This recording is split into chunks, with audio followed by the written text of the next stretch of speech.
see. Make sure this all goes.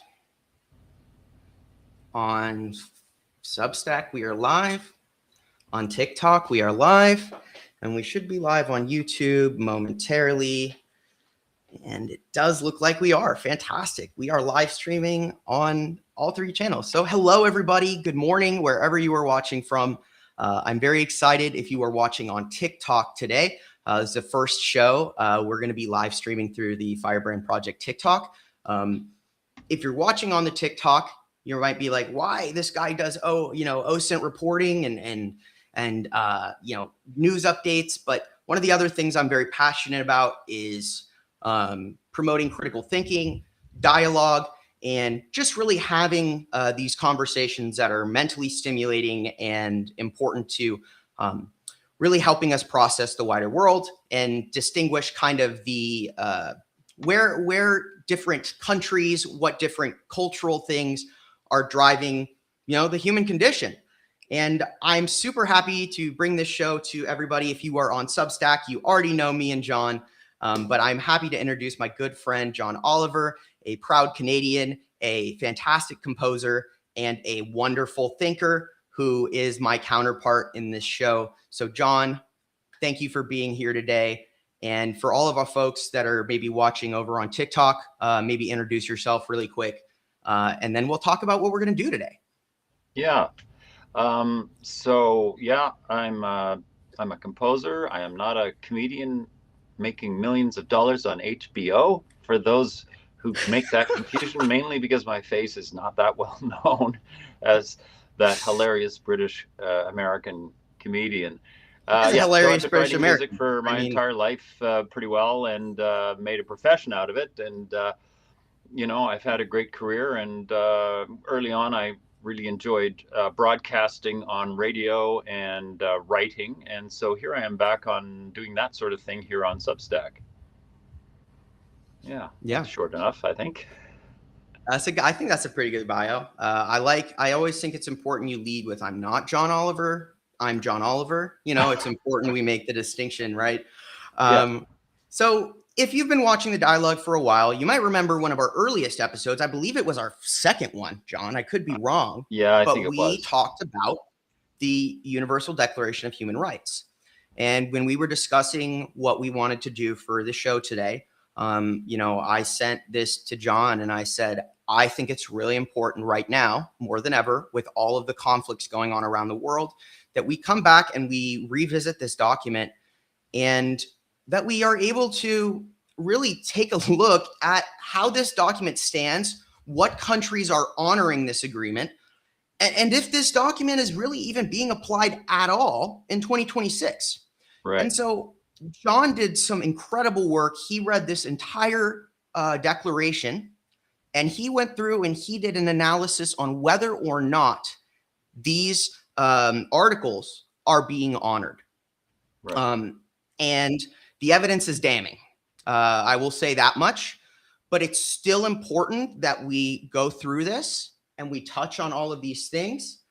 And I do want to say that, like, what you should walk away today with a really good understanding of exactly how the global community values this document and where we stand right now.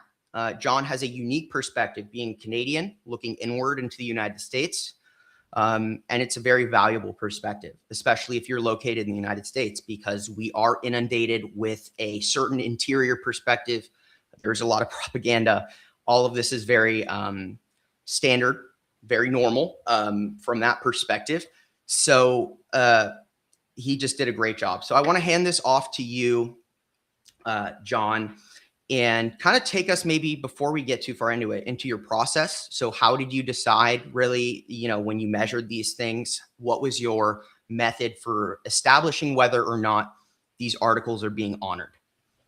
Well, it was quite simple. Although we may talk about how the world is honoring or not honoring the articles of the Declaration of Human Rights, my focus was on the United States.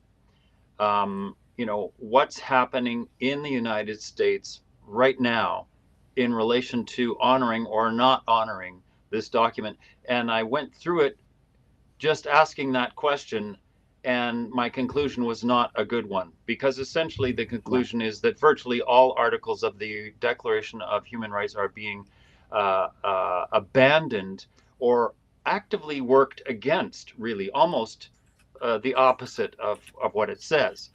So for those who don't know, the Universal Declaration of Human Rights was created at the end of the Second World War, after Allied forces, actually it was during the war, it was starting to be put together. They wanted to defeat a tyrant who promoted the idea of a master race that should dominate the world. The leading concept was the concept of domination of one people over all people, in fact.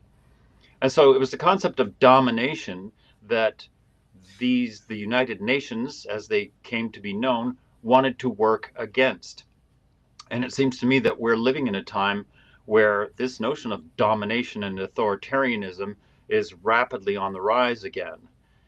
And so as I was analyzing or thinking, reflecting on the actions of Trump's second presidency, I basically concluded that he's essentially rejected all tenets of the United Nations. And so when people say, well, the UN's no longer relevant, it's because the UN itself has allowed permanent members, I will say almost plural, to break many of the core values of this document and of the charter itself. So what I did was I went down the list and I basically said, well, how much of this applies? And what I ended up saying is, well, every time an article says every human being has this right, I replaced it with no human being has this right. So I'm going to do something a little radical here. I'm going to read these articles and I'm going to flip them upside down.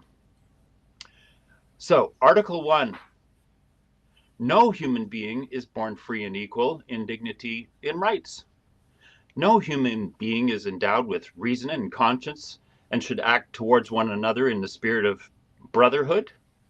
No, it should be chaos. Nobody should treat anybody well at all. Right? Article 2. Yeah. Everyone is entitled to all the rights and freedoms set forth in this declaration. Flip it around. Nobody is entitled to any of these rights and freedoms set forward in this document, without distinction of any kind, such as race, color, sex, language, gender, religion, politics, or their opinion, or national or social origin, property, birth, anything. And so that's Article 2 in a nutshell.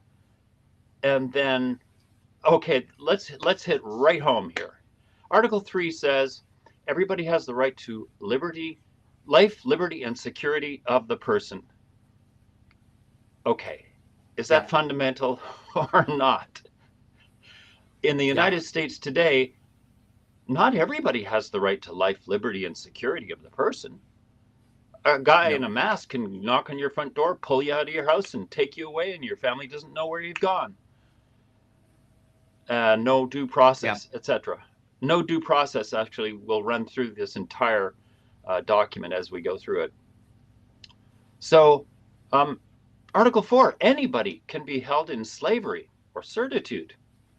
Slavery is actually something we make money from in the United States these days.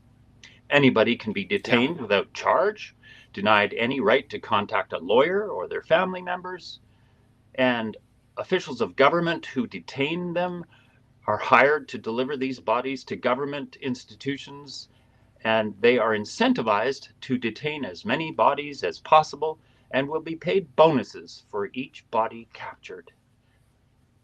This is human trafficking authorized by the government. That's the United States today. It's slavery, and I have by something, another name.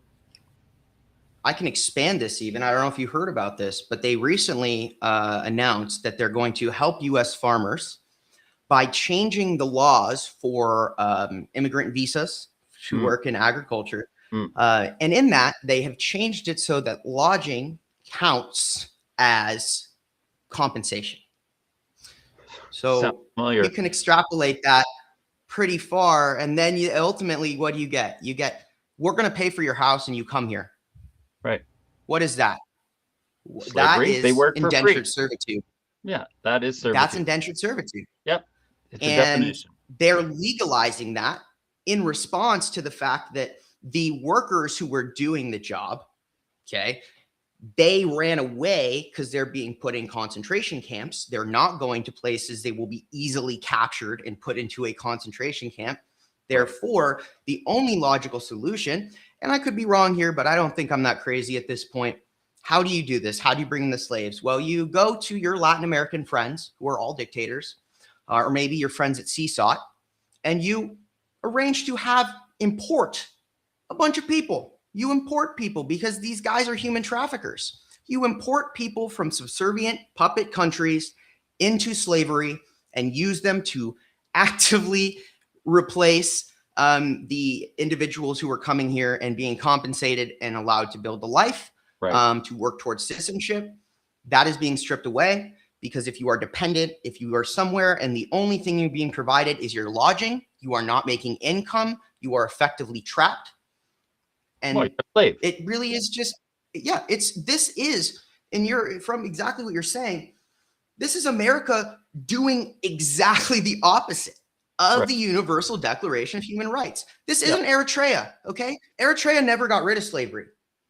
The United States historically abolished slavery. It's one of the biggest accomplishments. Of course, they just repackaged it as Jim Crow and then the detention system. But this is probably, and the irony of this all is that the only reason they have this problem is because they've created it. And Yeah. not only that, they're taking away American jobs. They're not helping American farmers hire Americans. No, they're helping, they're telling American farmers that we're going to give you slaves. Right. That's your Right. solution. Right. Exactly. So, you know, if you're trying to function in a morally coherent and upstanding society, you do away with slavery and you move forward from there. And because China pays their workers a lot less, and it's almost slavery. It's not slavery in China. They would maybe like you to think that, but the reason all those jobs moved to China was precisely because labor for the capitalists was cheaper there, cheaper than American labor.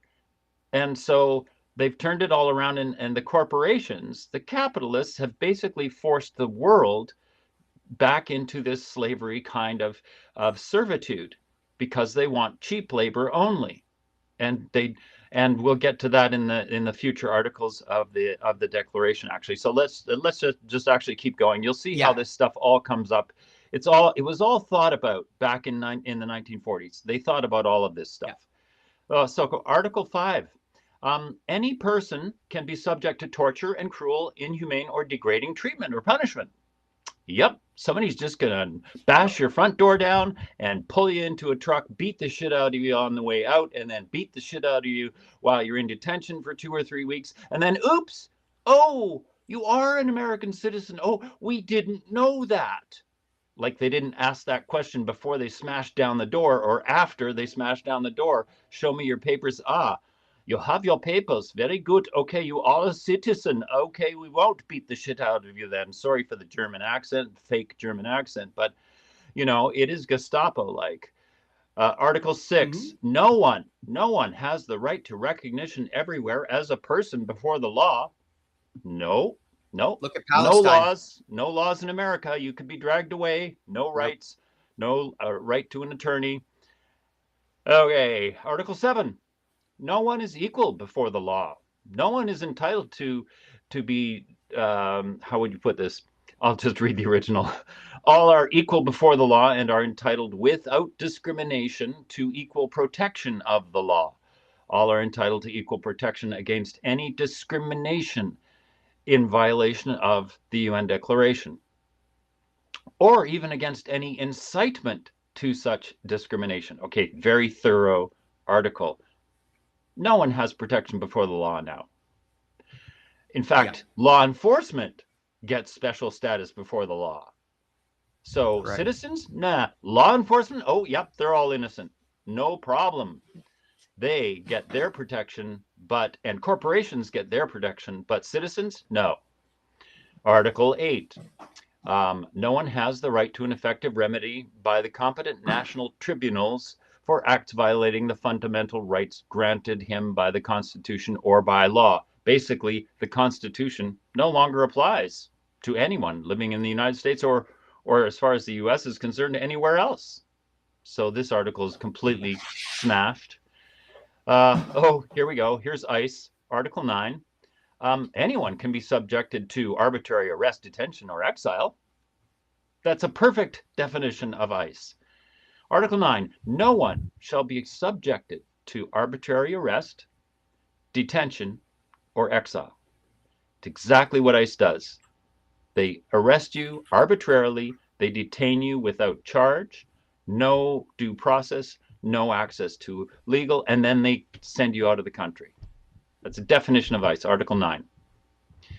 Article 10, everyone's entitled to full equality, to a fair and public hearing by an independent and impartial tribunal, blah, blah, blah. Okay, that's basically you have a right to be heard by a judge. You have a right to a trial. You have a right, first of all, to have charges laid against you instead of no charge. So that's not happening either. Due process, not happening. Article 11, everybody charged with a crime is presumed innocent until proven guilty. Well, they're not even charged. They're incarcerated before they're even charged, and they're never told of what the charges are. So Article 11, out the window. And then, there's a little extra thing I'll just skip. Here's another one. Same thing, ICE again. Article 12, ICE. No one shall be subjected to arbitrary interference with his private, family, home, or correspondence, nor to attacks upon his honor and reputation. Everyone has the right to protection of the law against such interference or attacks. In the United States today, your privacy is not private. Your family and your home can be invaded at any moment by ICE bashing down your front door, and you can be slandered in public for no apparent reason whatsoever, like lots of Democrats get slandered these days by the crazies in MAGA. And so there's no protection of the law. It's a law of the society. Article 12, out the window. Everyone has a right to freedom of movement and residence within the borders of each state. Again, what does ICE do?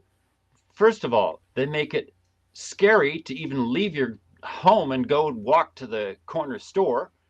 And they'll take you out of your residence in the state you live in and move you to another state without telling anybody. They'll shoot you in your car. They'll shoot you in your car. Right. They'll ram you without cause, detain you. Right. If you're trying to drive around them, they'll shoot you in your car. They might just execute you in the street. That's to your point. So the revision to it to make it compatible with the Trump administration would read like this. Only approved individuals have the right to freedom of movement, residence within the borders of a state. Anyone suspected of not approving of the government as a result of intelligence operations of the government and its agencies may be detained at any point and moved against their will from their state of residence to any other location in the nation or abroad. That's the new policy. I mean, come on. Mm-hmm. The fascist state is already here, folks. Article 13, out. There's another, Article 13 also has another one about the right to leave a country and to return. Well, that's also no longer the case. If you leave the United States and try to come back, as soon as you hit the border as a U.S. citizen, they can look through your phone and look through whatever and say, nope, you're not allowed back in your own country. Article 13 out. Article 14, this is the asylum article, basically. It says anyone has a right to asylum in any country worldwide. We know that the United States no longer has asylum. Basically, don't try to come here and seek asylum. What? You're brown? Get out of here. Article 14, gone. Everyone has a right to nationality. No one shall be arbitrarily deprived of his nationality nor denied the right to change his nationality. Check that one out. These are little stories that have come up over the last few months. Like, for example, the woman born in Palestine who immigrated to Canada, and when she went to renew her passport, she could not have her place of birth written on the passport because Palestine does not exist today. Mm. Get that? It's like, because the world changes and Yugoslavia is no longer a nation and Palestine is no longer officially a nation, you can't have been born there because it doesn't exist today. Okay, Right. this comes back to another topic I'm always talking about the erasure of history. People want to erase Yep, that's what history I and was make thinking. history be like it is right now. Article 15 out the door. Um, Article 16 is about marriage, and that men and Ooh. women of full age, without limitation to race, nationality, etc., have the right to marry and found a foundation, found a family. They are entitled to equal rights as to marriage, during marriage, and after at its dissolution. And this would have to do, of course, with people marrying, getting divorced. What happens in the divorce procedure? Is there some kind of bias against the women in the marriage or whatever? Not something we can go into. That one we can put up as a question mark. Okay, we've come across the first article that might actually still be okay in the US. We're at Article 16, and that's the first one where I can say, yeah, sure, maybe that one still applies. Maybe it still applies. The thing is that it really doesn't, because they, in essence, the second you overturn Roe v. Wade, you delegate women to a Right. lesser status. You say Right. you are not protected under the Constitution. In Right. fact, that happened when I was in high school. Okay. I remember that was actually the moment my entire life changed in terms of perspective, because I remember reading about Roe v. Wade. I remember reading about how important it was and how it finally elevated women in terms of, yes, you need to treat them and respect their bodily autonomy. I Right. thought my country was moving forward. Right. I thought that with this case and the fact that it has held so long, that it was the bedrock of progressiveness, in my opinion. Okay. Right. Yeah. So I'm just Women going to didn't mention. have credit card access, and now the active bill, the SAVE Act, moves to, in voter suppression, make it harder for women to vote if they Right. change their name to enter marriage, which also goes to show. And the last thing I want to point out here is this says men and women of full age. It explicitly leaves room for same-sex marriages. It's just saying men and women of full age. It's Right. not stating that a man has to marry a woman. Christian nationalism in the United States says That's you true. have to marry the opposite sex. That's right. Let me also jump to one other thing, that the next paragraph says marriage shall be entered into with the free and full consent of the intending spouses. So I'm going to bring up something that obviously in the United States and in other parts of the world works against this, because as the age of marriage in various states in the US is lowered to include children, Mm-hmm.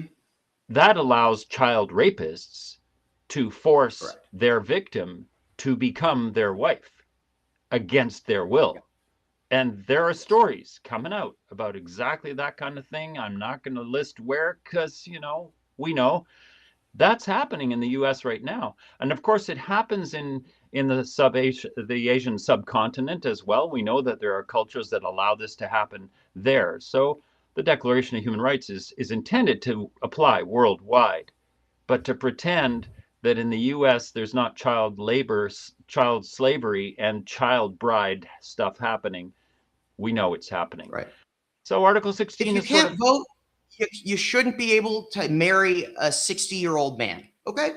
Just like if you're a felon, you shouldn't be able to run for office if you can't vote.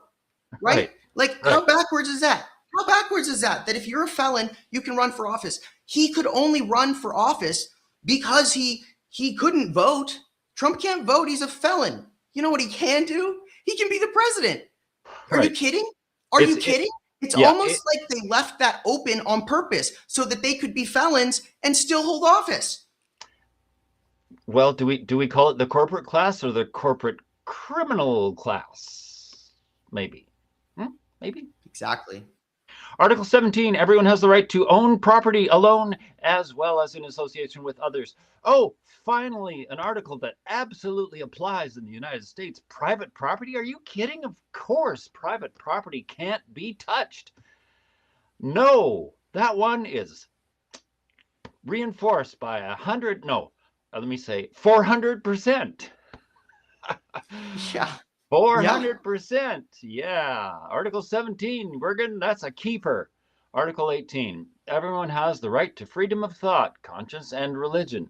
This right includes freedom to change your religion or belief, freedom either alone or in community with others, and in public or private to manifest your religion or belief in teaching, practice, worship, and observation. Mm-hmm. What can Yeah. you say about that? Notionally, it's still true. I mean, there are churches and synagogues and mosques and gurdwara. I have to say that because I'm from Vancouver and there are lots of Sikhs here, for example. But this is under attack for sure. This is under attack mainly from, I hate to say it because I'm an atheist, but mainly it's from these competing religions that like to victimize each other, right? I mean, when you have bombings of mosques and synagogues happening at the same time, you realize that there's a problem, right? There should be no bombing of any religious house of worship. Let them do their thing, right? But we should be living Yeah. in a secular society, not a society where some religion feels that it has to dominate others, right? So Yeah. Well, I think there's sorry, go ahead, finish, please. I was just going to say that does come up in one of the last articles here. Go ahead. Yeah. So I think you bring up a good point, and I think you're also right to kind of tread cautiously when talking about religion and faith. I'm also an atheist, okay, but I think Jesus was rad. I think he was cool. I think he was a cool ass dude. I think he did a lot of good, and I think that he was a firebrand for his time. He was Right flipping on. tables. Exactly. I mean, hell yeah, dude. Now, the people who are real Christians, okay, the people who value the teachings of Jesus, they're not Christian nationalists. Christian nationalism is the warning that every person like Jesus warned that if you give all these people power, if you don't worship God, okay, don't talk to God, talk to Jesus, not your pastor, okay? Right. Because your pastor could have an alternative motive. He's a person, he's flawed. Okay. Right. I mean, literally from the perspective of what you're saying, your faith, it doesn't match, right? Jesus, take the wheel. I think that's dangerous, but the principle being you're talking to Jesus. You're not talking to the Catholic Church or the Pope or the president. I mean, it's very clear that Christianity has been weaponized. If you think Jesus would endorse killing 140 children with a Tomahawk missile, you're wrong. That's not a Christian nation. No. That's a violent terrorism group. Right, exactly. So and, I just want to add that you're not criticizing Christianity or the teachings of Jesus. You're criticizing the weaponization of religion, and I think that's super valid. Yeah, and thankfully we have people like Tallarico out there, with his religious message every time, but it's always preaching what I call the socialism of Jesus. He's always preaching the actual stuff of the Christian religion that he espouses, right? So he gets in front of the microphone and as a Christian and as a pastor, and he's actually saying, look, Jesus wouldn't do that. He's saying that all the time. And he's one of the strongest voices to defeat the Christian nationalists. That's for sure. Thank goodness for him. And he. Are you talking about Tallarico? Yeah, Tallarico. Are you talking? Yeah. Yeah. So Tallarico has, for those who don't know, he's running for. Is he running for Congress or what? I can't remember what he's running for. He's going for the Senate. Senate. Okay, so this is a young, a young Christian who I believe is a pastor. I don't know what his denomination is or anything. Yes, he was a pastor, and then he was in the Texas Congress. I want to say he was sitting Congress in the Congress for Texas, and now he's running for the Senate. He beat out Jasmine Crockett in the primary. A lot of people were upset about it. I'm not. So I will say again, I've heard this from people I trust, but I haven't verified it myself. So take it with a grain of salt. Okay. But I heard that she takes a lot of money from crypto donors. Okay. So she might not take APAC money, but But if she does take money from crypto donors, then she's taking the same money. Now, I don't know.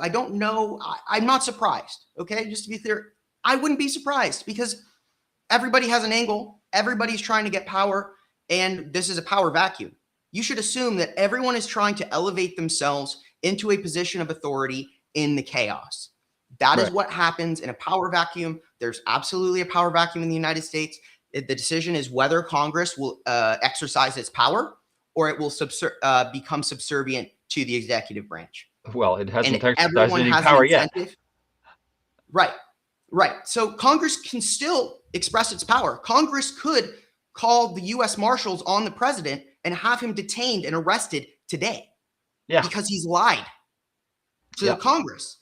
You can't lie to the Congress. The fact that the Congress hasn't called the U.S. Marshals says everything you need to know. Chuck Schumer could call the U.S. Marshals on Pam Bondi for lying under oath. He could do that because they know she lied under oath. Don't think for a second that Congress couldn't stop this today, or at least throw a huge wrench in that. Right. There's a big difference between what they say they can do and what they can actually do. They could do it right now. Jasmine Crockett, she could go to her peers and say, we need Hakeem Jeffries, Schumer. She lied under oath. She's lying to us. We need to have the U.S. Marshals come in and arrest her. And she needs to be tried for violating her oath. Right. But they don't. Why? Yeah. Well, we know why, right? Right. But we have to ask the question because people have to think it as well. You and me know, but why? Right? Yeah, exactly. Well, Please continue. I'm sorry to derail you there. No, you didn't derail me. You brought it into the real space, where we are now and why this is relevant now. And that's the point of introducing this to our viewers today, is to show that we're taking something that was created at the birth of the United Nations, and why this document was so important at the time, and why it remains important today, right? And as we go through it, that's what we're doing. We're discovering how many of these things have been turned upside down. In fact, reversed in a very clear or Orwellian way, like exactly backwards, right? So the freedom of expression is obviously uppermost in most people's minds, because it is the First Amendment, right? Mm-hmm. So Article 19 is expressed through the Constitution in the First Amendment. So, actually, I think that's actually, I'm looking at it. I'm looking at Article 19, which we haven't discussed, but Article 19 is everyone has the right to freedom of opinion and expression. So we know that worldwide, actually, this is being shut down by governments. In the UK, in France, almost every nation who signed this initial document, the Security Council permanent members are states that are shutting down as much as possible, not through government action, but through allowing the acquisition of media empires by single corporate entities. They're starting to control the narrative.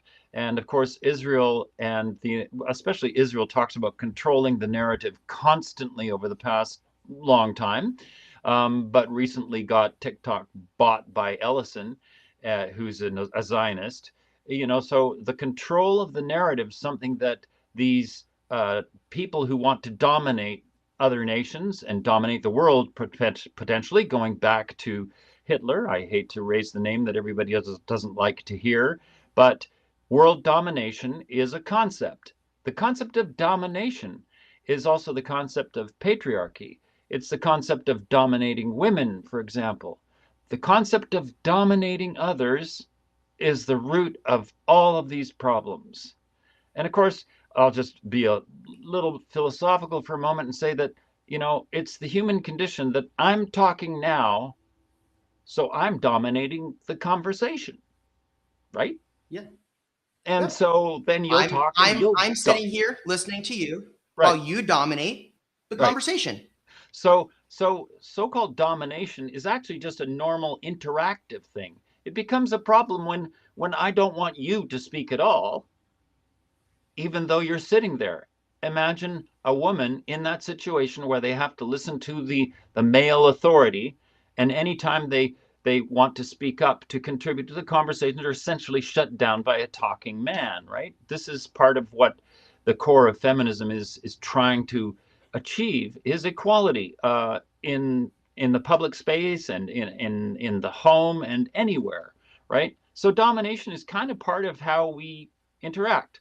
But that doesn't mean it has to become a policy that, totally subjugates a whole class of people or a whole sex, whatever. It's domination is the root of the problem. Anyway, we know freedom of speech is a big problem right now, and that Yeah. freedom of expression is a problem, because we also live in a binary world where people think that it's either my idea or your idea, instead of a world that is complex and non-binary, where you can allow all sorts of ideas to come in and tussle around until you come up with some good solutions, right? That's a Sorry, dialogue, right? I Like went that's what over we do time here. on That's that one. the point. We're trying to model this so that you can do this too, right?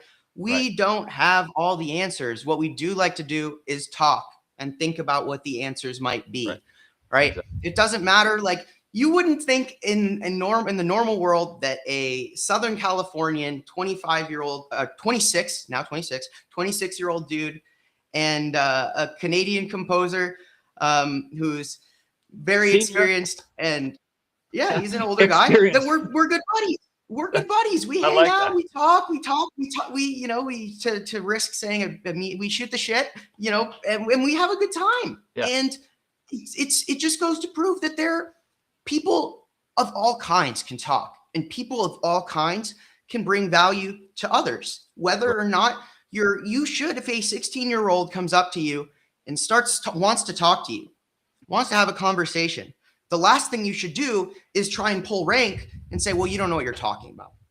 Listen to them. Right. What do they have to say? Maybe they're naive on something, but that doesn't mean that they don't have something to offer you. Well, also, if you're coming to a really important concept that I think we need more of, and it's just RESPECT, basically. If everybody respected everybody else, and everybody realized that that everybody has something to say, and when somebody is not very well educated about something, the challenge for somebody who actually has thought about something for quite a while is to be able to get that person to begin the process of acquiring the skills to be able to acquire what you already have. Like, say, I'm over 60, I have a bunch of knowledge, I have a bunch of experience, and it's something that I can pass on. But of course, if I do that, then I'm in a position of domination over another person if I approach it that way. But if you use the Socratic method, which is the basis of our dialogue, we even call it the dialogue for that reason. Yes. Then you can coax out of a person and get them to develop their own mind, to become curious and want to learn as much as possible from whoever, right? Even the 16-year-old could learn something that a 5-year-old blurts out. Right. And the 5-year-old is not trying to become a philosopher. They're just sucking in the world and going, Daddy, is that right? They don't think it's right. Well, where'd you get that from? Must be something innate in human nature, right? Yeah. So yeah, I mean, that's one of the things that the freedom to do what we're doing is so sacrosanct, really. Yeah. Okay, let's go. We got to get through them all. Yeah. Sorry, we're blabbing. Let's keep going. We got about what, 10 left? We started 10 late, so can we go past 11? Yeah. We'll go full hour. Regardless, We'll go the full hour. Okay. So don't feel rushed. We're going to go the full hour. I'm just going to read Article 20 with the flipped. Instead of everyone has the right to, I'm going to say nobody has the right to freedom of peaceful assembly and association. Nobody. Right? You don't have the right to assembly. If you protest, you're going to get gassed and have maybe rubber bullets shot at you or whatever they're doing these days, tasers. Yeah, well, they'll turn off the internet and massacre tens of thousands of people, right? That's it. Right? That's it. Whether it's happening in Iran or the US or Israel or Sudan or wherever it's happening. It's a complete domination of people and a restriction of their freedom of expression, freedom to assemble, and freedom to associate with whomever they want. And you know, the religious wars also encourage extremists to never have a conversation with somebody of the other faith. For example, Article 20, kind of out the door. Article 21. Oh, love this one. Everyone has the right to take part in the government of their country directly or through freely chosen representatives. Maybe, except for like super PACs and APAC and Companies are people. Citizens United. Cool. corporate Okay. donations, Yeah. and yeah, you're free to take part, but if you don't have any money, sorry, you don't have representation without money. If you're not a big capitalist, you don't really have a place here. And that's proven by the 80% of the population, usually it's around 80% of the population, wants this thing to happen. They let the government know, and the government says, oh, we'll look into that. And then they whisper to their corporate buddies, and their corporate buddies say, no, that can't happen. So it doesn't happen. 80% of the population wants it to happen, but it's not going to happen because So who actually runs the 0.1%. government? Who's actually got the most influence in government? Not the people. I'm not the first person to say this. It's like Jon Stewart has said it. Everybody has said it. Other comedians, not like me. You can be a composer and a comedian. That's okay, you know. I'll try. I'm not very Don't good limit at it. yourself. Don't limit yourself. Okay, everyone has the right of equal access to public service in his country. And this is one people have been talking actually about Article 21. Isn't Article 21 of the Constitution the same as Article 21 in the Declaration of Human Rights? Isn't that the one about representation? Which one is the representation? Equal representation to the basis of authority in government that shall be expressed in fair and genuine election. Yeah, I mean, probably not verbatim, but in principle. In principle, for sure. I'm gonna double check here. John, maybe looks like John might be frozen here. I'm gonna look this up for a second.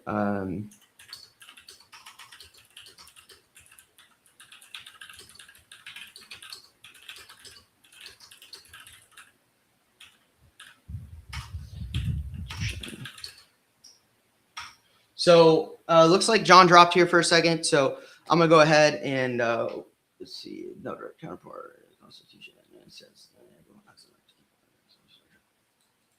Oh, actually, the U.S. does not have a comprehensive article or something like that. In fact, the Constitution itself has all of these rights kind of spread out across a kind of wider umbrella. Ultimately, all that does, though, is it weakens the effectiveness of actually enforcement. I mean, if you look at the Constitution, one of the things that absolutely boggles my mind is we don't have snap elections. Snap elections are one of the best tools available to a government to reset the government. It's a full government reset. It allows us to pull everyone out of Congress and reelect them. In fact, most parliamentary systems have this built in. And yes, it can be abused if you get someone in power. They can dissolve the government. And, you know, if that was a available option to Trump, you know, there's something to consider. But also, if he calls a snap election, he has to run the risk of losing that snap election. Okay. The fact that we have lost that, that is not a right enshrined to Americans is really just shocking to me personally.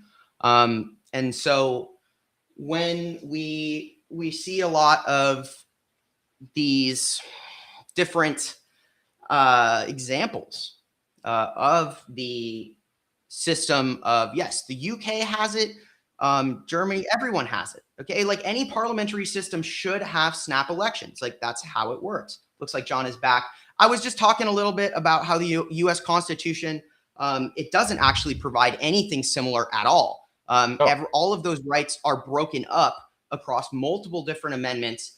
The 15th, the 19th, the 24th, and the 26th. So essentially, instead of centralizing all of that into a strong amendment, right, that would be resilient, by breaking up those amendments, you create all kinds of vulnerabilities in the interpretation of the law. Oh, okay. So actually, the U.S. system is almost, our Constitution is actually working against us. And I pointed out that does Canada also have a snap election? Does Canada have snap elections? Oh, well, in Canada, all you have to do is have a vote in Parliament. It's called a non-confidence vote. And if the majority, if 51% of the legislators say we don't have confidence in this government anymore, then we go to an election. It's very simple. The United States has no vehicle like that at all. In fact, once Congress is elected, you can't get rid of them. Right. It's a huge problem. It weakens our ability to resist a tyrannical government by taking our elections away from us.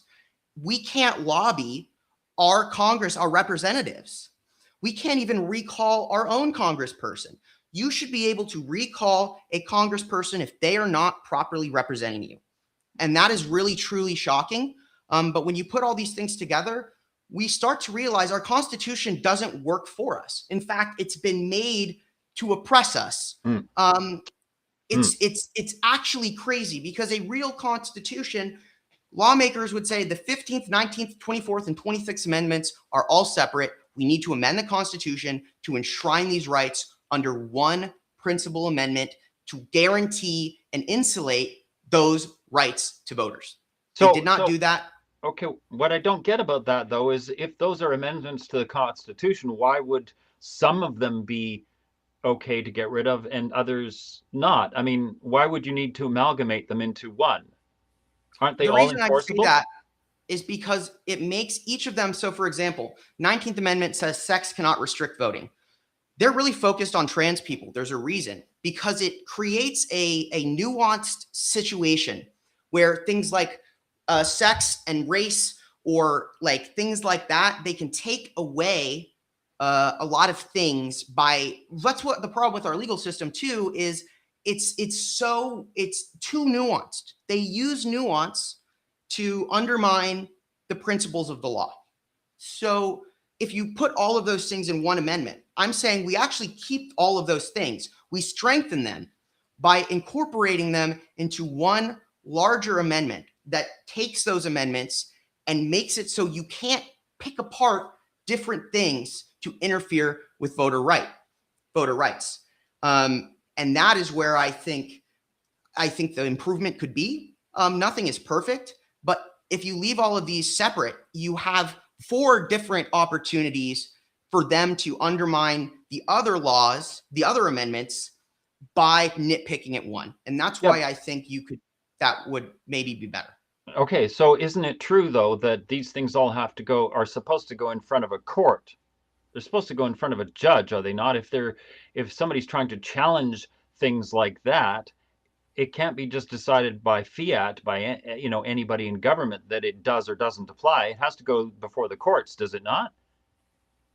Well, so the idea would be that if they want to challenge any of this, it has to go to the Supreme Court. Yeah, right? That's what I thought. And so the problem is the Supreme Court's bought and owned, and they overturned Roe v. Wade. So they don't actually care about human rights. They don't care about Americans' rights. They don't care about women's rights. They don't care about my rights. They don't care about my right to life, my protection of person, my right to traveling and feeling safe based on just going out. They don't care. They actually have enabled a fascist militia consisting of white nationalists, the Oath Keepers, and the Proud Boys. Yeah. Well, no one talks about the Big Beautiful Bill enough. It was a Big Beautiful Bill that changed the entrance, the training and recruitment laws for DHS to allow Yeah. anybody with no background check, with no experience, to be armed, inducted into a militia, and used to suppress the population. Yeah. But it was just a big, beautiful bill. Congress failed when they passed that. They gave the country away when they passed that, because They sure did. we talk about, they put shit in laws that they don't tell you. And this is the best example. It was public. The bill was public. No one read it. No one cared. They telegraph everything. They have to. They have to telegraph it. People just aren't looking. Yeah, so I think that is really on point for our discussion, because what we're talking about is, in a sense, upholding the principles that are embedded in the United Nations Charter and in the Declaration of Human Rights. And it is assumed by the American population that these things would be honored. But once you throw them all out, as Trump's regime has done, then anything is possible, because they've thrown away all of these things. Once the Supreme Court is bought and turned into a wing of a, I won't even say a government, but of a movement, you know, like the regime. They kind of report to the regime now. You know, a very conservative, regime that isn't there to govern. They are there to impose their social will upon the population. They want the whole society to be transformed into this so-called Christian nationalist state, you know, a religious state. That gets to one of the other articles in the Declaration here. So I think that's the main problem, is that it's not that those documents aren't valuable and that the Constitution amendments are not valuable. They are valuable. It's just they're being completely ignored, just as they're ignoring all of these Declaration of Human Rights articles. Same thing. Yeah. And let's get back to all your work and what you've done and going through these different articles as we we're almost done. I'm just gonna quickly go through these and explain how the rest of them are being ignored. So that was elections, and we've already talked about them being bought by AIPAC and whatnot. Article 22, everybody has a right to Social Security, and we're gone again. Damn. This time it appears that I'm still here by myself, I think. And if that's true, I'll just keep reading, and Shane will hopefully come back. There he was momentarily. There he is again. Are you actually here this time? Yeah, sorry, I accidentally removed myself. I was refreshing our document and I accidentally refreshed the stream instead, so I apologize. Okay, that's what happened. I think everybody saw me still there. Okay, so yeah, you're still there.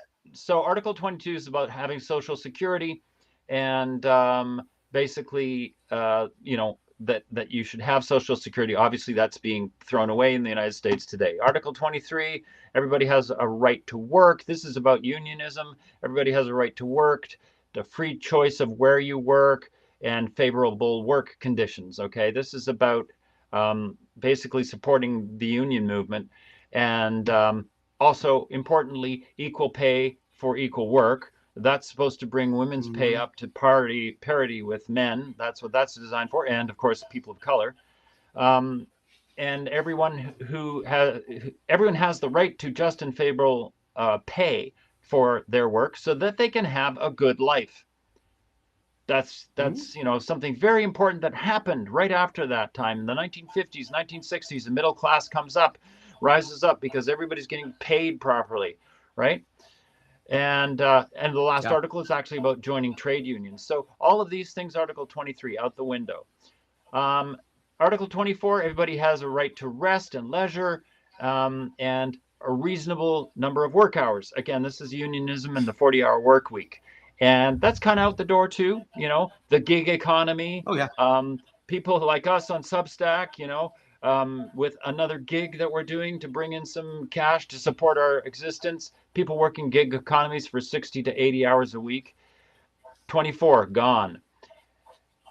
Everyone has a right Yeah. to a standard of living adequate for health and well-being of himself and his family, including food, clothing, housing, medical care, and necessary social services, and the right to security, and so on and so forth. And even if they get unemployed, they should have some support from society. Forget it. Gone. Dude, I know. Motherhood and childhood are entitled Motherhood and childhood are entitled to special care and assistance.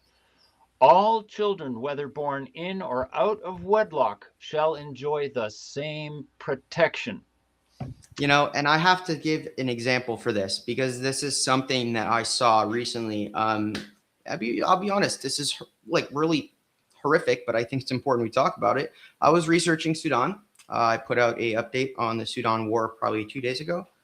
One of the things I came across, I actually opted out of putting it in the article. But there's a video of the RSF fighters using bullwhips on a 6-year-old girl. They have her surrounded, and they're using bullwhips on her, and she is screaming and crying. And that's not child protection. That's not the world or anyone, really, the SAF, anyone. They're not talking about that. I mean, they're doing that to children, and they're taking videos of it.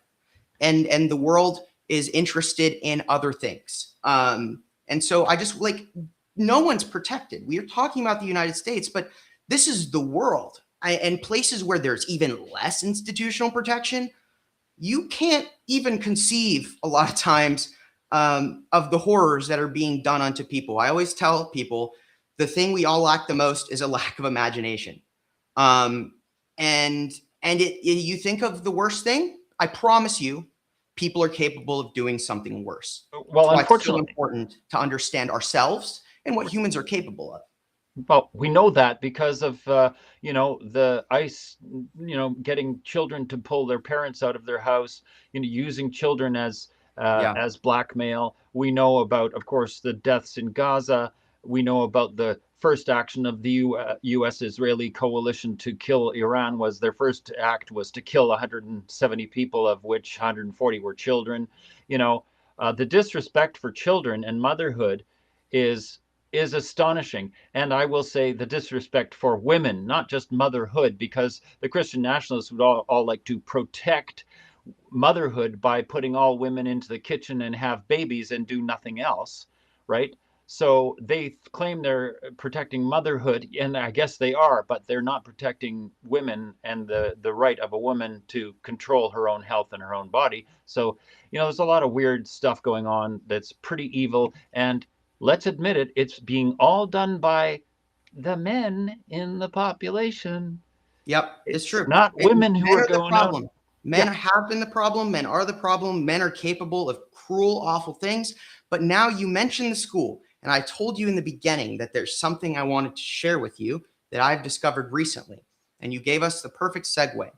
So I read an article today that opened up a whole nother line of analysis for me. Sometimes you read something and you're like, aha, right? So I had one of those more things this morning, and it was an article about how Palantir and all of the corporate people have been advocating for the war in Iran.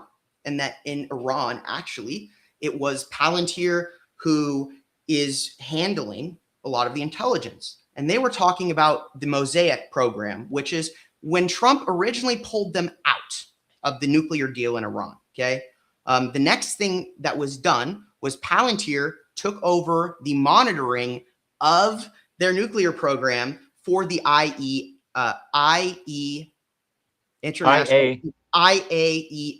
okay? Which means that Palantir was the one determining whether or not Iran had a nuclear weapon. And they were doing this with an AI algorithm. And they shared that information with Israel, which they shouldn't have. And then Israel used a justification from the IAEA to justify their first invasion in the 2025 war in June. Okay. Now let's talk. I said, of course, that makes sense. But I took it one layer deeper because I know Palantir fairly intimately. Those of you who watch me know that I hate Peter Thiel. I hate them. I hate the billionaires. And I know who the problem is. It's not Donald Trump. It's the money behind him. Right. And so what I was able and I'm aware of, because I fucking warned us about this in October. I could, people are like, oh, save democracy. Yeah, actually, if you listen to me, you could have saved democracy because I was right about all of it. So Maven is the AI program that has been integrated into the Pentagon. They have now compressed the kill chain from hours to minutes. They fired an agency that consisted of 2,000 people down to 20 agents.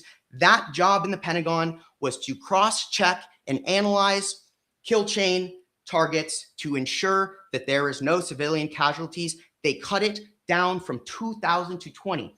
You know why they hit that school? Because Maven compresses that down to 1 minute. And Maven writes its own justification for whether or not the person pressing the button should approve the strike. They have taken the kill chain and they have changed it into a rubber stamp where someone reads an AI prompt, a curated AI assessment of whether or not they should launch that strike.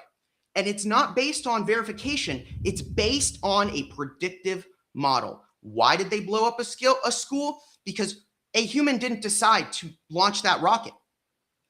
A human decided to press a button because an AI told him it was a base. Furthermore, in the beginning of the war, okay, Maven generated approximately 1,000 targets, okay?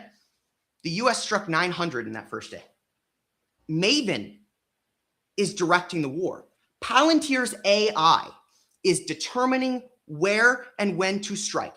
There is zero, basically zero human oversight here at all. And that's why they blew up 140 children, because humans aren't making the decisions. The United States war is being run by AI. The Pentagon is AI. Peter Thiel owns the Pentagon, and I said he would. I said he was going to do these things, and now they had the capacity to, one, feed the US whatever intelligence they wanted out of Israel, because they also control the aggregation of intelligence. And then they're feeding the US the targets and executing the strikes. Why are they killing all these innocent people in the ocean? Because Maven says so. Right. It all makes sense. The strikes are ludicrous. They're ridiculous. It's because they're using a predictive algorithm to determine whether or not to use lethal force on anyone. This should scare the living shit, because out of everybody. Now Maven could say, my predictive algorithm says that Shane is a threat to American democracy. Here's my justification. We're going to drone strike him while he's live. Right. Humans aren't making decisions. It removes the natural barrier to the use of weapons against people by compressing the kill chain into a one-button solution. Furthermore, if Maven provides its own prompts, its own justification, that means Palantir has the ability to determine what that prompt says and whether or not it is an actual thing. You have a corporate company that has captured the largest military in the world and is using it at their discretion. Right. That is crazy. So I just wanted to provide that to everybody, because I think it's really important. Viewers, so you hear this guy's passion here about this?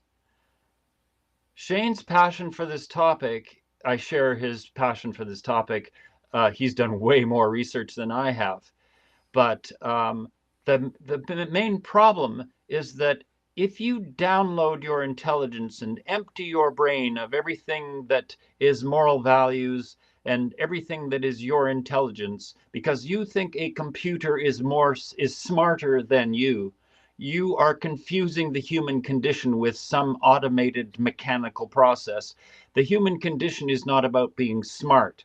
It's about being compassionate, having feelings and emotions and intelligence. But intelligence by itself is emotionally stupid and completely useless. You can't rely on AI for anything. Don't let AI be your buddy. And if you're feeling depressed, don't go to Grok or ChatGPT to have some kind of conversation with a bot. Bots are not going to help you.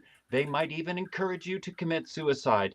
And don't do it, because AI is basically evil there's a few things it could be good at, but the way it's being used right now is just a horror.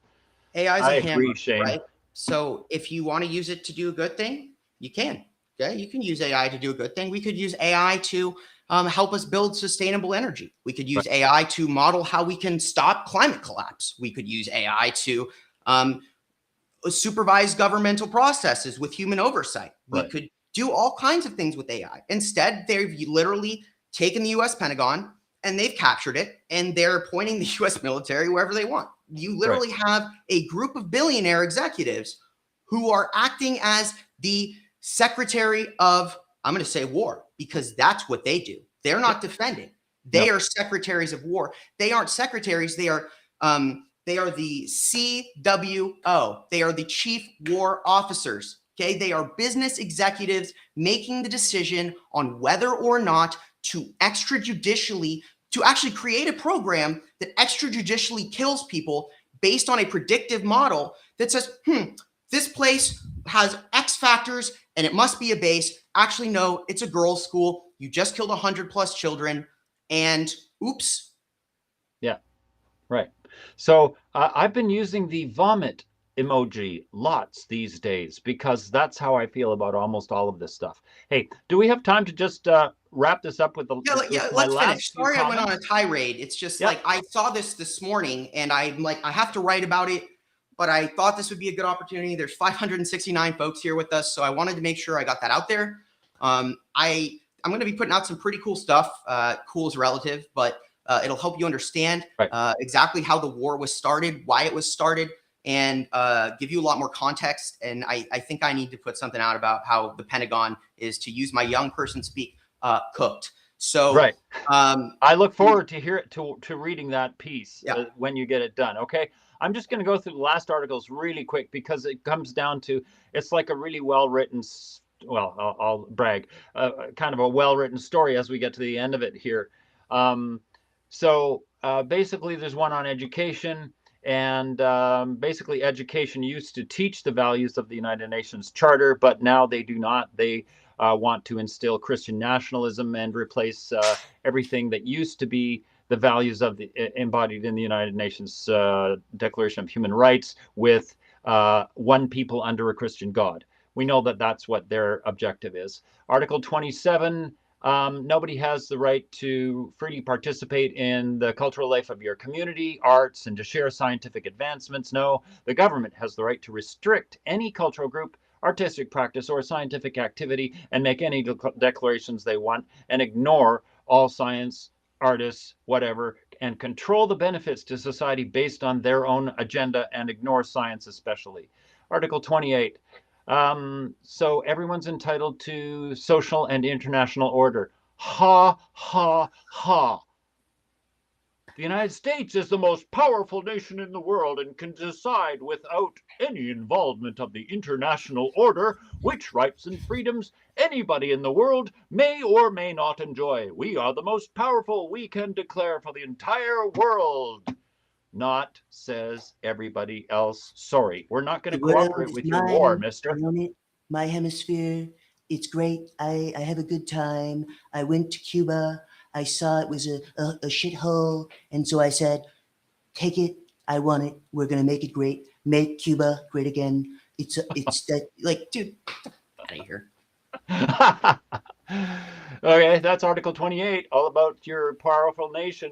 Everyone has duties to the community in which alone the free and full development of his personality is possible. Well, nobody has any duties to the community. You only have a duty to yourself and your shareholdings and your portfolio, but to your family or anybody else, no. Money is what matters.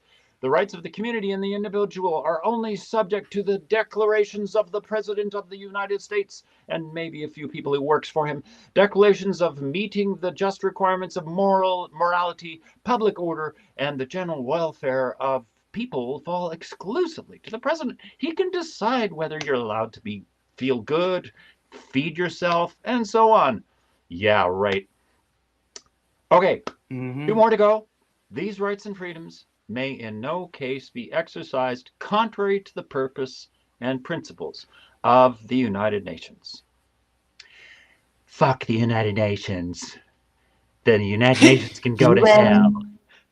bankrupted. We're not going to pay them. They're not doing anything. They haven't done anything. We're going to make a council. We're going to make a board. It's board of peace. We're going to make peace. I'm good at making peace. I'm way better at peace than China. China makes bad peace. Xi Jinping, I like him. He's a great guy. Me, Xi, great friends. Me, Kim Jong-un, I respect him. He's a respectful man. I think he's better than Starmer. Starmer's a loser. He won't help me in Hormuz. Macron, he says mean things. I don't like mean things. Like, dude, like that's the president of the United States. You're That's what really, it is. That's what we got. You're really good. You're really good at that. You're really good at that. I have too much Anyway, practice. I that's- watched him so much Yeah. that I internalized his voice. And then I have to say, I have never watched Donald Trump speak. I haven't watched Donald Trump speak for 6 months, and I will never watch him speak again because I don't need to, because I watch what they do, not what they say. And I'm Right. usually right about that. So, Right. save yourself. If you want to hear Trump talk, just leave a comment and I'll do it for you. I'll give you a little bit of a cadence. But yeah, John, what's your conclusion? What's your conclusion on your analysis?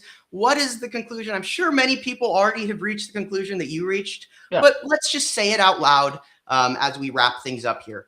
Right.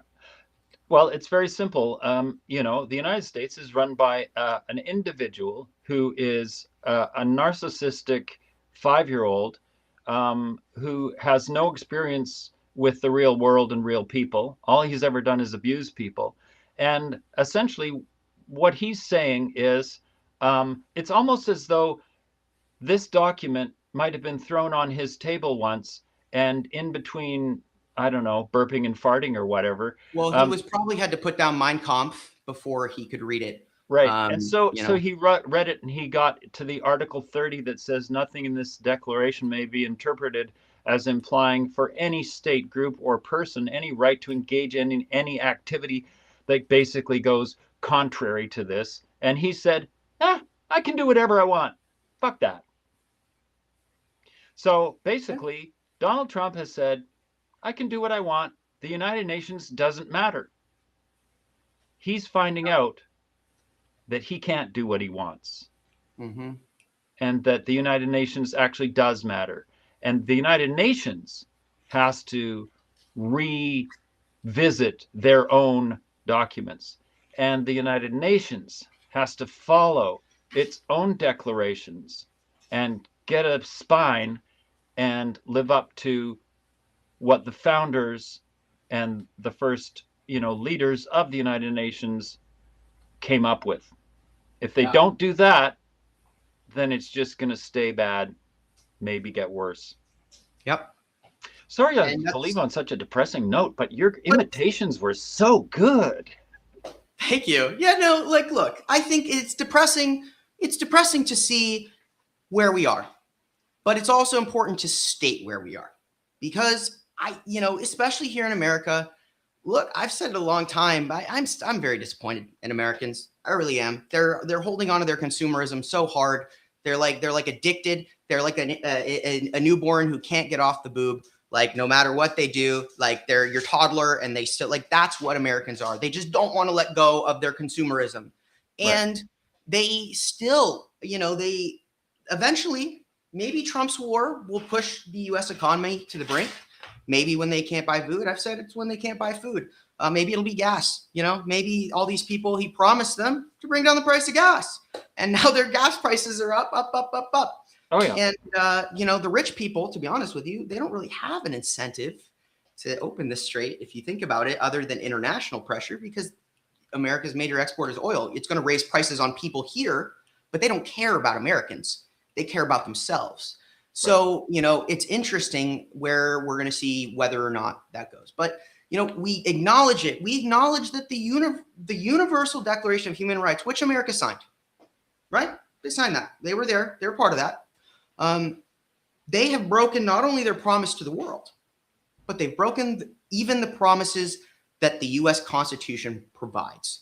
The U.S. Constitution should mirror the Universal Declaration of Human Rights. It should contain every single element of the Universal Declaration of Human Rights. It should be enshrined. And the fact that the U.S. Constitution lacks any kind of update or any kind of new angle on how to operate in a changing world, it goes to show that our government doesn't work. What America needs, and I've said this last year, maybe, I don't know, June, we need another constitutional convention. We need to sit down and decide what we want our Constitution to be. That's not an act of rebellion. That's not an act of anything. That's a bunch of smart people deciding to sit down and say, this is what we want America to be. Right. And there's nothing wrong with that. They Right. can't arrest you. That's not terrorism. That's a think tank. They exist. So that's what we need. If we look and see that it is so broken, we can free ourselves of the notion that it's worth protecting and begin to think about how it needs changing. Right. And I think that what you did for this episode, I'm very grateful that you took the time to do this, because I think you laid it out so well.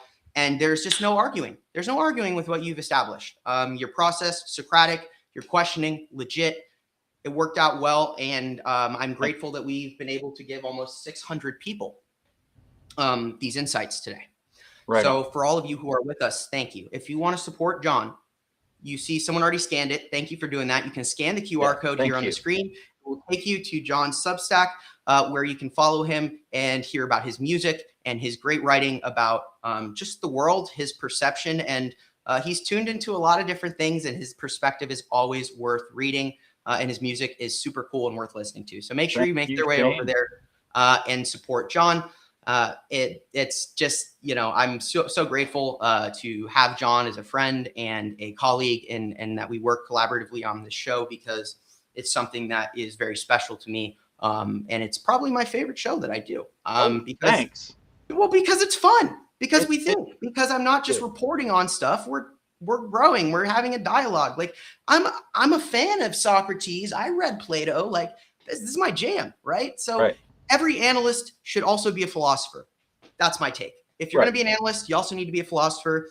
If you want to be a good citizen, you need to be a philosopher. If you want to engage in your democracy, you need to be a philosopher. Anyone can be a philosopher. It's not a degree. It's a way of thinking. It's a way of carrying out and interpreting the world. And it's about asking the questions that consumerism has indoctrinated people not to ask. So take that with you. So well said. So well said, folks. Shane. So, way to go. If you guys want to support me in my work, what we got on the QR code right here on the screen, that's my link tree. So you can go to my link tree, and it has a bunch of different links on there. It's my TikTok, my X, my Blue Sky. You can donate directly to me and support the Firebrand Project there as well. You can click on that donate link. It takes you to Buy Me a Coffee, where you can make a single time donation. Paid subscriptions are really helpful. Your paid subscriptions and everything you've been doing has us at, I believe, 39 in world politics today. And that's huge. And this is my fun show. This is the thing I like to do. But what I really do is I report on the global, wider world. My major commitment right now, there's a couple, but it's to covering the war in Iran, giving you guys a real, factually transparent back picture. I'm using data. I'm using the real on the ground footage. I'm using aggregation, cross-checking multiple sources. If you want to know what's going on in Iran, come read what I'm doing, because I'm committed to transparent, open source, verifiable reporting, because there's really no one doing it. They're not bringing enough receipts. I'm doing it because my commitment is to global democracy. My commitment is to providing citizens and citizen journalists alike the tools to make your own decisions, the same information that is provided to the Washington Post or CNN before they decide to gut it, curate it, and give you the story they want. I'm here to give you guys the baseline to make real decisions. And I've got a good record. My track record's good. I will say my analysis for the pre-war, it's tracking with what I've got. So I have a solid background in being, you can read my Substacks. I promise I have done pretty good. So if you want to be consistently updated on a lot of these things, as well as the war in Sudan, as well as the war in Ukraine, as well as global politics, all these things, go ahead and come on over and support me, follow me. And I'm going to keep doing what I do best, which is giving you guys the best information I can, so global democracy can persist and survive, because I believe democracy is the best system that we have for protecting universal human rights. Because Right on. human rights are the foundation of a successful society. The second you relegate a different person into a lesser class, you open up the road to domination, as John put so very well earlier. And I would really appreciate it if you guys leave this live stream and go have a conversation. I'm really challenging you right now. Go have a conversation. Don't just internalize this and go sit on your couch. Call your friend. Say, I just watched something crazy. And it turns out that the United States is violating every single article of the Declaration of Human Rights. Talk about it. You're now armed with this information. You are armed with this. This is a gift that we have put our work into. John put his work into to give this to you. Make sure you use it. And with that, John, is there anything you want to add before we say goodbye to folks this week? Well, you've just raised a good point, and maybe I should just publish the document I read from. I should maybe Absolutely. publish this as a post, and I'll maybe attach it to the live stream. When you post the recording, we could have you send that to me. I'll put it in there as well. And Okay. we'll have the document attached underneath so that people watching the recording also have the document. Yeah, They can read more. I think that's a really good idea, because there may be a few more details that I didn't quite get to. Shane, thank you for all of this. Yeah. Our weekly dialogue is something I look forward to every time we do it. We don't always Yes. get to do it every week, but it's the highlight of my week. So I look forward to whatever we decide to do next, which, folks, Yes. we haven't decided yet. We tend to talk about it a few days beforehand. Yeah, we'll chat after this because I do have time to chat. Usually I have to sprint away the last couple weeks, and I haven't gotten my 20 minutes to chat with John after. So today I'm very excited. We're going to be able to chat after. And the question is, how are you being paid? We're not. Any money that we make is from your support. We are not backed. That's why I'm an independent analyst. That's why John is a composer. He's not a composer for. He does what he does because he likes to do it. I do what I do because I think it's my responsibility. Yeah. Because if no one else will do it, I will. And That's right. John, I'm certainly kind of feels the same way. Well, you're never going to see on the dialogue, you're never going to see us interrupt our conversation to say, oh, you have to go buy this product because, I've got a sponsor and I've got to talk about my face cream now. No, Yeah. it's not going to happen with us. No, So no, that's guaranteed. And if I ever do a product, it's because I really believe in it. Like I wouldn't just be like, hey, Surfshark is a VPN that'll protect you from any kind of malware on the internet. I've been using Surfshark for 2 weeks, and I have to tell you, the amount of crappy ads for oatmeal I've gotten has gone down tremendously. The government's not tracking me, but Surfshark is sharing that data with the government. So there you go. All right, folks, that's all I got for you. Thank you so very much. Thank you, John. See you Thank you, next time. everybody, for tuning into the dialogue. And we will see you very soon. So thank you very much. Go talk to somebody. Go have a dialogue yourself.